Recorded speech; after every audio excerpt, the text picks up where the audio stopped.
bom. Próxima pergunta para o Michel.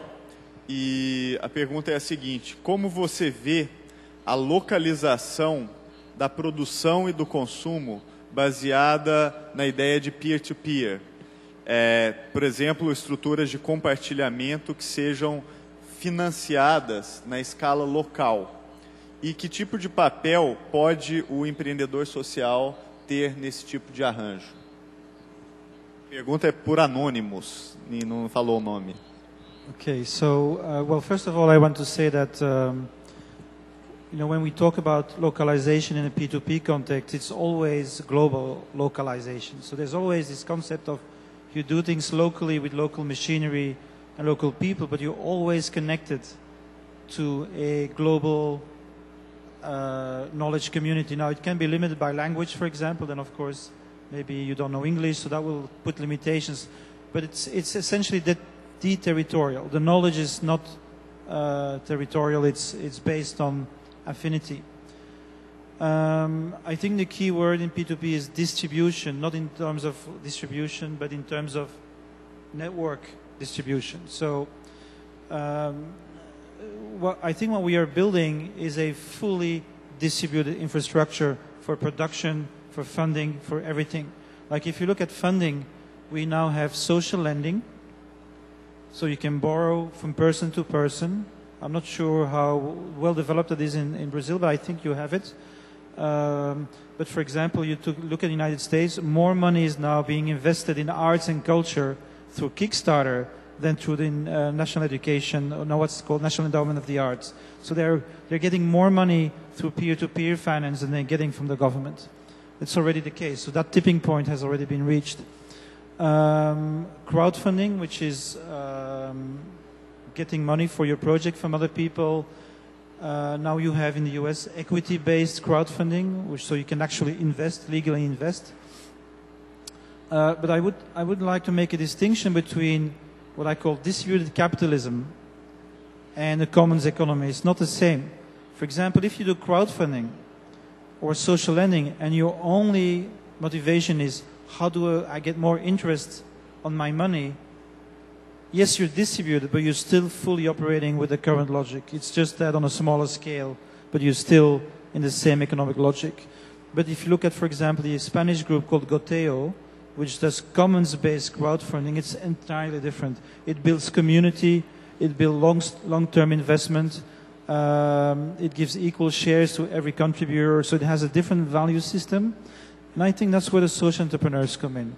So I see social entrepreneurs as a prefigurative economy where you have already changed that logic. You are using accounting and all the systems and managerial systems, but you're already using them for a post-capitalist goal, because your goal is to do something good in the world, right? So the key thing is how can this new world of ethical companies be connected with the world of the commons? And change the logic. Change the logic. You can make profits, but it's not about accumulating profits. It's actually about serving directly human needs. I don't know if I should say anything more. Maybe I can see the question again. I'll just finish. Or is that good enough? I think that's good. But so basically, I think it's important that we should see localization not in a restrictive and reactionary way, because, you know, if you're local and you have to compete with a multinational, you can't. But if you're local and you're organized as a distributed enterprise on a global scale, forget about a multinational. You're better than them. You already outcompete them. This is what happened with free software. Before the services revolution, it has become impossible now to get money in Silicon Valley for proprietary software. It's dead. The first question they ask you as a venture capitalist is, what is your open source strategy? So it is hyper efficient. It is hyper productive. It is working. But it's important that we keep these values, these common peer-to-peer values, as we get into the world of money, because that's the big danger, is that that's what happens with Facebook, right? And those investors, I call it a dolphin shark dimension, right? You want to have the little fish come, and so you're a dolphin. It's free. You know, we help you. but you're competing with other sharks, right? So, okay, I take your data and I don't ask your permission. So as long as we work with those type of companies which are legally obliged to maximize their profits, otherwise they go to jail. This is what happens. So why not have a Facebook with social entrepreneurs, right? Then you have an entirely different dynamic. Very good. Agora uma pergunta para o Silvio, do Rafael Mariani. Em um mundo ideal, quais mudanças você gostaria de ver no sistema educacional das escolas públicas? E que iniciativas os educadores brasileiros podem tomar para atingir esses objetivos? Olha, eu acho que nós estamos falando das escolas não só brasileiras, mas das escolas do mundo inteiro. Existe uma discussão monumental nos Estados Unidos, outra monumental na Europa, sobre o que as escolas deveriam estar ensinando e, principalmente, para que grau de performance humana as escolas deveriam estar ensinando. Escolas, eu estou nesse ambiente, quer dizer, desde que eu nasci, né, porque eu continuei professor, estou na universidade até hoje, mas se a gente pensar de uma forma ampla, escolas são um mecanismo de programação social. Quando você põe uma criança na escola, é para ela ser programada, quer a gente queira, quer não. Então você vai programar comportamentos, você vai programar opções, você vai programar preferências. E do ponto de vista científico, isso é o lado cultural, né? Do ponto de vista da ciência, você vai, de uma certa forma, instalar certos fundamentos e talvez, se a escola for muito boa, programar um processo de aprendizado contínuo baseado em continuar aprendendo coisas, continuar desaprendendo coisas que não são mais úteis dentro de certos contextos e continuar reaprendendo coisas que vão precisar, que vão ser necessárias de novo dentro de um contexto que acabou de aparecer ou por causa dele ou para criar um certo contexto. Então, escolas são mecanismos, se a gente olhar para a sociedade como um todo, de criar cidadãos capazes de fazer escolhas independentes, porque escolhas eles sempre terão que fazer. Do lado cultural, ver se a gente consegue chegar nisso. Do lado ciência, ver se a gente consegue criar um conjunto de fundamentos, métodos e processos para continuar aprendendo por toda a vida, porque senão não tem nenhuma escolha. É impossível continuar entendendo o mundo a partir do conhecimento que a gente tem quando a gente acaba a escola. Basta comparar a experiência de cada um de nós aqui. O que os educadores podem fazer? Eu acho que a gente pode se esforçar da gente primeiro fazer isso com a gente mesmo. Nós, educadores, temos que passar o tempo todo desaprendendo coisas que a gente achava que tinha que ensinar, aprendendo coisas novas que têm que ser ensinadas, eu falei de programação aqui ainda agora, e reaprendendo coisas que a gente pensou que não precisava ensinar mais, ou criar oportunidade de aprendizado, e colocar isso em prática no dia a dia. Essa profissão de educador talvez seja a mais difícil de todas, justamente por causa disso. Porque o educador, em última análise, ele não é um cara que sabe. Ele é um cara que sabe, que não sabe e que tem que estar aprendendo todo dia. Michel. Just a little remark, and I think Silvio may agree with me on this. So I think that one of the things that has always been wrong with classic education is the passivity. Like if you write a thesis at the end of your high school, as we used to have to do in Belgium, you know, your teacher reads it and then it goes in the bin. So there's really no connection with real life. And I think open source actually offers that opportunity that if you can connect students to the world of making software, making knowledge, actually producing something together, you get extraordinary motivation when they are creating. And so abolishing these walls between the school and life, I think that's one of the areas where open source and the commons can actually help changing education as well. Muito bom. Estou com uma outra pergunta aqui da Marina Jardim. Ela não especifica para quem, então mais uma vez a gente vai buscar voluntários. E ela pergunta o seguinte: informação é poder e poder é dinheiro. Como convencer os detentores de informação a compartilhar o conhecimento? Como fica a questão das patentes? Eu sou voluntário para começar. A gente tem que forçar eles, não tem jeito. Por essa linha de raciocínio aí, que bom, a gente pode discutir ou não, informação é poder, poder e dinheiro. Como é que a gente vai convencer as pessoas a distribuir dinheiro? É disso que a gente está falando, basicamente, né? Se a gente aplicar a lógica ali. Como é que a gente vai convencer quem, como o Michel falou aqui ainda agora, quem é cobrado para gerar margem de lucro, a distribuir margem? Isso aí você tem que ir lá e forçar. Né? A gente tem um caso recente de um banco que faliu no Brasil, eu acho que todo mundo acompanhou aí, que falido ele ia distribuir 49 milhões de reais para os gestores que estavam falindo o banco.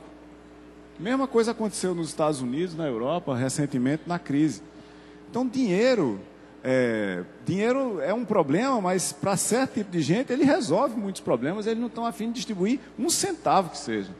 Do ponto de vista de patentes de software e principalmente a atual guerra nuclear, né, o sistema de aniquilamento global, promovido pelos FATMAGs, né, Facebook, Apple, Amazon, Twitter, Microsoft, Google e Salesforce, eles correm o risco de tornar o ambiente de criação de conhecimento na internet e no setor de software um campo minado de escala global por décadas a fio. Tá certo? A gente precisava, o sistema de patentes dos Estados Unidos, o US Trade and Patents Office, começou a dar patentes absolutamente ridículas no começo da internet, patentes para ideias que qualquer pessoa com um mínimo de senso podia ter sozinho, sem precisar de nenhum conhecimento prévio.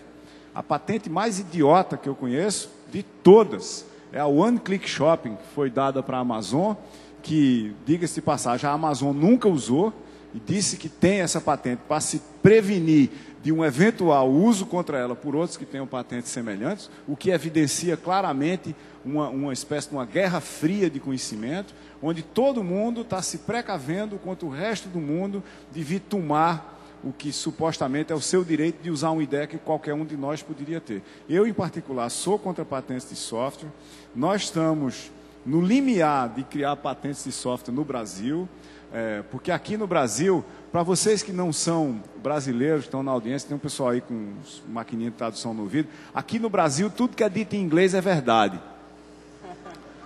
Então, qualquer merda que se faça fora do Brasil, que alguém vem aqui propalar, a gente imita automaticamente. Essa tentativa de criar uma lei brasileira para patentes de software é alguma coisa out of this world. E era bom que o pessoal tentasse entender que essa expressão também é em inglês. Isso não faz o menor sentido. Principalmente agora. Não é porque os outros vão se destruir fazendo isso, que a gente tem que ir se destruir junto também.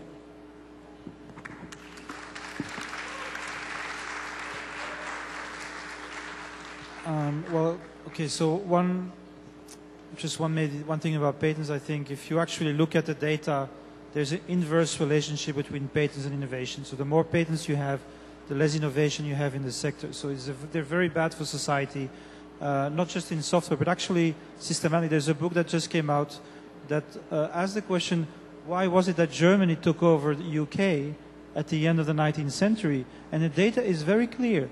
When they strengthened copyright and patents, the UK stopped innovating.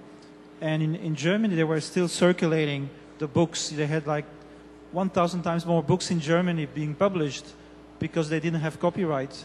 And so Germany overtook the scientific revolution, overtook the UK, and that's, then World War I and all that stuff, right? But it was very directly related to intellectual property and how it stopped innovation. It does create monopolies and power, but it doesn't create innovation. But the problem, of course, is a problem of power, and as long as we don't have the power, then we have to do what I would call prefigurative practice, right? You have to do it by yourself, and so if we work on distributed energy, we don't use patents. We use shared licenses as we develop this knowledge. It's very important because, as you know, we had it. In the 70s, we had renewable energy. We had an electric car, and it was patented. It was bought by the oil companies. I used to work for British Petroleum at that time, and it was shelved, and we lost 30 years of scientific innovation because of that. So we really have to start over and without the patents and from the bottom up. But I think the answer is also political, and let me make a little political pitch and close with that. I argue for something called a grand coalition of the commons.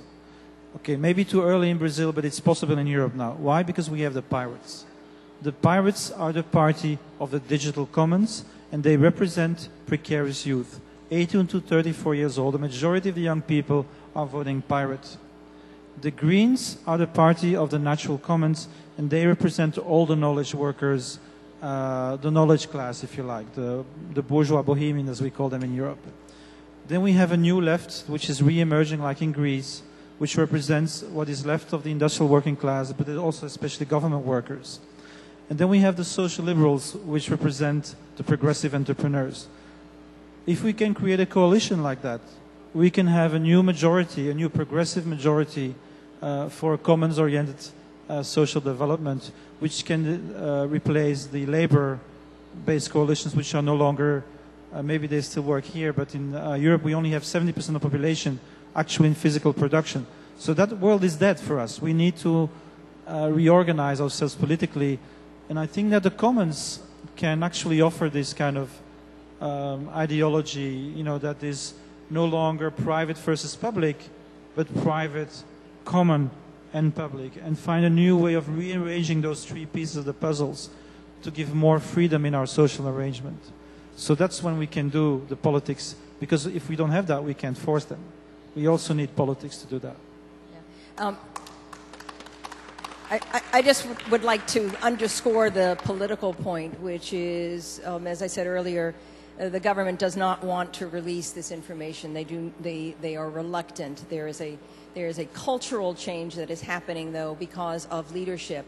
And so I think it is very important for us to demand, and our kinds of organizations and the leadership we offer in our various countries or globally, to demand and create a public demand for this and political statements. So President Obama talked a lot about creating the most transparent and open government in history. Well, that wouldn't take much. We don't have a very transparent government. But on the first day, he issued a directive. And to this day, we hold him to that directive. So it's very important for the NGO community, I think, to have these statements from their governments and use that as the stick to beat them over the head with. And as the public begins to understand the usefulness of this data, they can also be organized in that direction. This is the reason why I am, let's say, mildly enthusiastic about the Open Government Partnership, because many countries now have made statements which we as NGOs can use to hold up to them to push their governments in a direction that they really do not want to go. It is very difficult for any elected official or any government to say, in today's world, we will not be transparent, we're not going to share any of our information. It's just, they will not say it. So let's use it as a wedge to create a political will that the public will demand. Muito bom. Antes de fazer a pergunta para a Ellen, uma pergunta da audiência, só um comentário rápido sobre a questão das patentes de software. O Silvio chamou a atenção para o impacto que ela tem e o impacto que ela tem para o empreendedor social. Porque se o Brasil aceitar que patentes de software sejam válidas, no dia seguinte, todas as patentes que foram concedidas nos Estados Unidos passam a ser válidas aqui. Então, quem estiver desenvolvendo software vai ter que criar mecanismos de auditoria para ver se não está violando nenhuma patente. E esse é um trabalho quase que diabólico, porque é difícil de ser cumprido. Então, elas passam a ser válidas aqui por causa de um acordo do USPTO com o INPI, que é o equivalente brasileiro. Quer dizer, no dia que a gente aprova aqui, a gente chupa todas as patentes dos Estados Unidos. Todas elas passam a valer aqui no minuto seguinte. E lá na FGV, a gente fez um estudo que foi assinado pelo ex-ministro do STF, o Eros Grau, junto com o professor Tércio Sampaio, e eu assinei também, contrário às patentes de software, mostrando justamente o prejuízo econômico que teria para o Brasil de aceitar esse tipo de patente por aqui. Então é um debate que nos Estados Unidos já é disfuncional. Imagina se a gente for importar esse problema todo aqui para o Brasil. A pergunta para a Ellen é a seguinte: além das ferramentas que vocês desenvolvem, quais são as principais formas de mobilizar pessoas na política através da internet? It's a very good question, and I think I probably will have an unlikely answer for you. I think the primary way of organizing people through the internet is the medium that most people use. That would be email. And I learned this, you know, in a funny way. A couple of years ago, I ran into someone I do regard as a mentor in the U.S., Clay Shirky, who is at NYU, and Clay was around at the beginning of the Sunlight Foundation and helping us develop our strategies. And so I said to Clay, what's the latest and newest thing? What should we be using to mobilize people? And he looked at me and he said, email. So the tools and technologies that you want to use are the ones that are most widely distributed. So I just heard some statistics earlier this week at a conference in New York called the Personal Democracy Forum. And the use in the U.S. by African Americans and Latinos of Twitter vastly outweigh white Americans. So if that is an audience that a particular NGO wants to engage, that is where you should be, rather than creating new platforms, building on the old platforms. I think we want to be careful and we want to be wary about those like Facebook that want to capture our data, but some of them are more open than others. And so we do build a lot, we do work a lot on existing platforms. Twitter is a very popular one for the Sunlight Foundation. And at various times we see traffic referrals to our site, you know, maybe 30-40% in a particular day will come from Twitter. Em suporte ao que Alan disse sobre e-mail, tem conjunto de estudos recentes, estudos etnográficos e científicos bastante recentes, do ano passado e desse ano, que mostra por que disso. Porque e-mail não é simplesmente o envio de uma mensagem de texto entre dois pontos qualquer, entre dois agentes na internet. É porque e-mail é um suporte essencial para conversações para ação. Toda vez que eu mando um e-mail para alguém, está embutido lá, quando eu boto um attachment, clique aqui, lê esse attachment. E um número significativo de e-mails acaba com uma pergunta, que tem a ver com a ação que você tem que fazer. Ronaldo, leia isso e me diga o que é que você acha. Tem uma conversação para ação. E quanto mais gente se envolve na conversação, mais poderosa ela é. O problema é que a plataforma de e-mail ela não foi feita para isso. Ela é usada para isso, mas não foi feita para isso. Então existem várias tentativas globais no momento de reescrever o processo de troca de informações individuais como se fosse e-mail, que é muito menos efêmero do que chats, do que scraps, do que isso, aquilo, outro, de tal maneira que você consiga dar vazão a esse processo de criar a ação efetiva na outra ponta. Isso não é trivial, tem muita gente tentando há muito tempo, desde o Xerox PARC, na década de 60, mesmo antes de e-mail existir, isso já era um objeto de pesquisa, continua sendo, e eu acho que vai continuar sendo por décadas a fio. E com a evolução da internet para o mundo móvel, celular e o e-mail também se confundindo com o SMS, etc., essa coordenação de ação ainda é mais interessante. Isso é exatamente o que vai ser o futuro, talvez, disso. Né? Como é que você mobiliza on the ground. Agora, estendendo um pouco a pergunta que foi feita, que era a pergunta anterior, quer dizer, como é que a gente mobiliza pessoas? A gente mobiliza pessoas se a gente tiver foco, se a gente tiver agenda. A gente tem uma ideia no Brasil e em países periféricos, que não tem educação anglo-saxônica ou nórdica, um troço assim, de que a gente não consegue se mobilizar para resolver problemas, grandes problemas nacionais. Eu vou dar dois exemplos bem rápidos aqui, pólio e AIDS no Brasil. Na década de 60, a Índia tinha uma população 6 vezes maior do que o Brasil, e o Brasil tinha mais casos absolutos de pólio do que a Índia, em número absoluto. Um conjunto de cientistas se reuniu aqui na Fundação Oswaldo Cruz, cientistas de todas as áreas, economistas, biólogos, médicos, assim por dentro, e resolveu acabar com o pólio no Brasil. Hoje em dia, e ontem foi dia de vacinação no Brasil, é impossível você fugir da vacinação de pólio. Eu já tentei fazer isso uma vez, no fim eu ia vacinar meu filho de 10 anos, quando ele tinha 1 ano de idade. E uma vez eu digo, eu vou me esconder para ver se alguém me acha. Sabia qual era o último posto que eu ia vacinar quando eu voltasse da praia, aí tentei me esconder, chegou uma moto. Só tinha eu, minha mulher e meu filho, numa praia remotíssima. Chegou uma moto, disse, ele já tomou a vacina.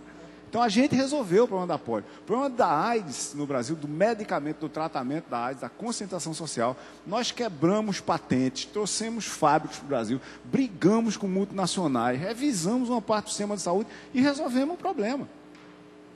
Quase ninguém hoje morre mais de AIDS no Brasil porque é desassistido. Criou-se uma solução social de grande porte e amplitude nacional para isso. A gente pode fazer, mas tem que ter foco. Tem que dizer, nós vamos resolver esse problema aqui. Tem que pegar um problema da hora e resolver. Não adianta difusamente tentar resolver tudo. E aí, nesse contexto, o problema de AIDS e o problema da polio eram problemas políticos. Achou-se a verba, montou-se as estruturas e se resolveu. Qualquer outro que a gente queira, a gente resolve.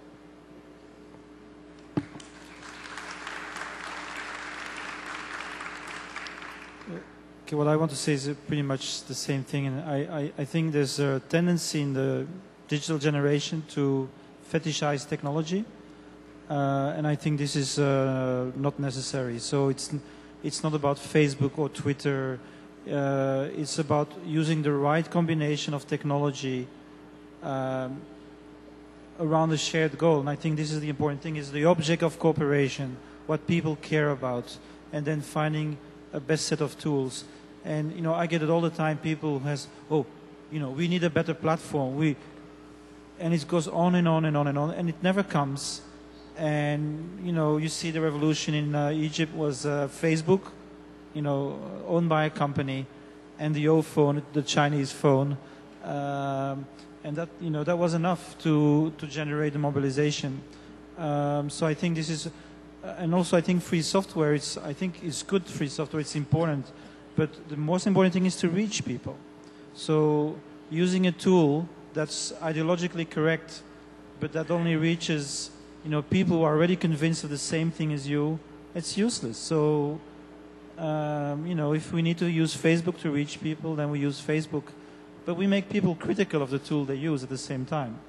And you want to make different tools so that you're not fully dependent on one tool. Like in Facebook in England, they closed down 50 left-wing websites, Facebook pages. So you want to make sure that you are not married to one particular tool.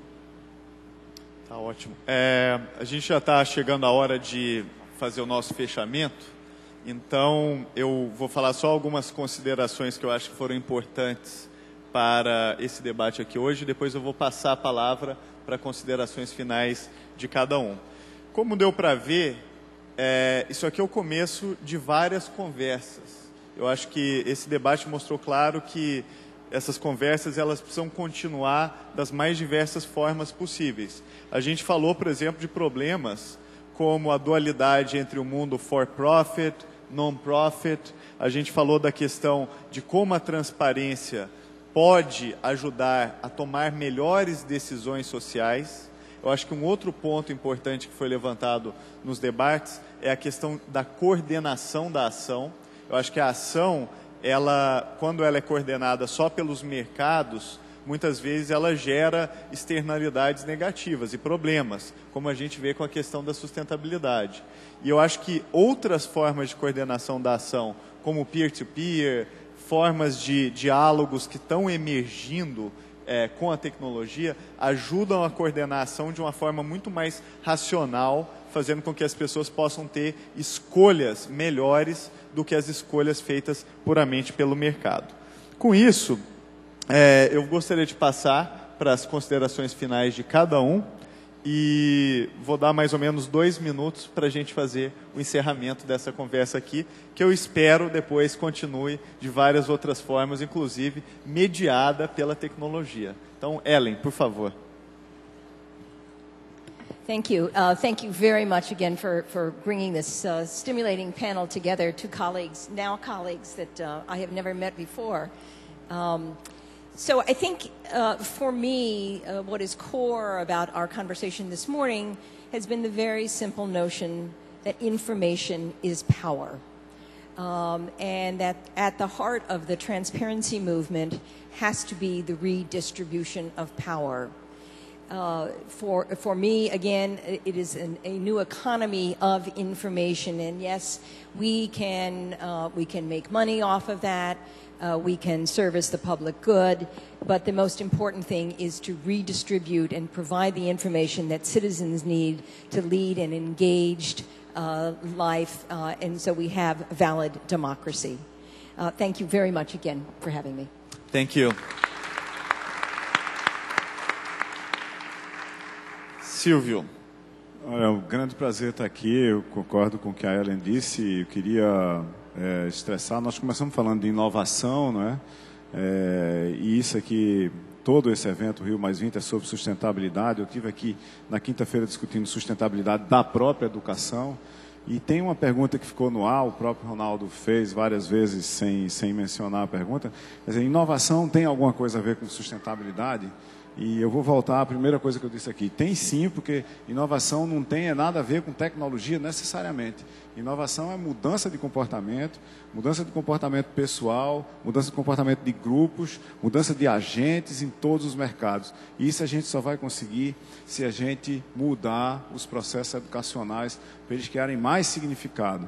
Ao mesmo tempo, eu acho que tem uma agenda, que começa aqui, uma agenda de futuro, aqueles dos desafios dos próximos 10 anos. Eu queria lembrar de novo que quem não programa é programado e que ensinar e aprender programação vai ser absolutamente essencial para qualquer tipo de futuro que a gente vá querer e que no topo disso, ter propriedade pessoal dos seus processos, dos processos informacionais que vão estar associados a cada um de nós e dos nossos dados vai ser absolutamente essencial, porque nós estamos sendo vendidos como mercadoria na internet. Enquanto a gente nos conscientizar disso, não houver uma força reversa que crie a oportunidade para soluções inovadoras, para a gente capturar de volta os nossos dados para a nossa propriedade, os dados públicos na propriedade pública, nós vamos continuar lutando contra os mesmos desafios que nós temos hoje. Muito obrigado e bom dia.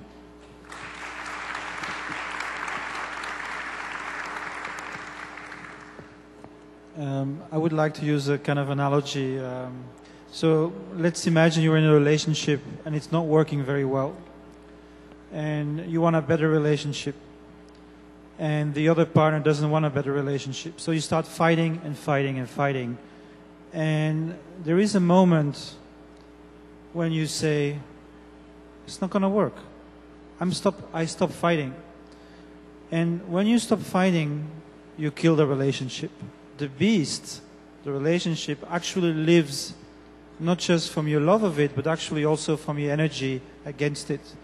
And so I think it's very important that we, in our daily practice, we have done 200 years of critique, and it hasn't gotten us very far. And we know it sucks. I think most people know it sucks. So I think now we are in a period of phase transition. We have to build something new. We have to rebuild new structures, new social structures, and start from what do we want? What kind of relationships do I want with my fellow human beings? And my answer is, of course, I want a peer-to-peer relationship. I want to be respected, and I respect the other person, and we can do something together. And so this is, I think, very important that we start constructing the world that we need to survive as a species, and forget about the beast. It's there. It's a bad dude, but we have a lot to do to create a new world. Obrigado. Bom, a gente teve mais de 10 perguntas que não foram respondidas. Eu queria agradecer a todo mundo que formulou as perguntas. Como dá para ver, esse é um debate longo. Provocar o Silvio dizendo que tem que ensinar mesmo programação na escola e começar ensinando JavaScript, para ser bem preciso. Bom, muito obrigado a todos e espero que participem dos outros debates. Obrigado.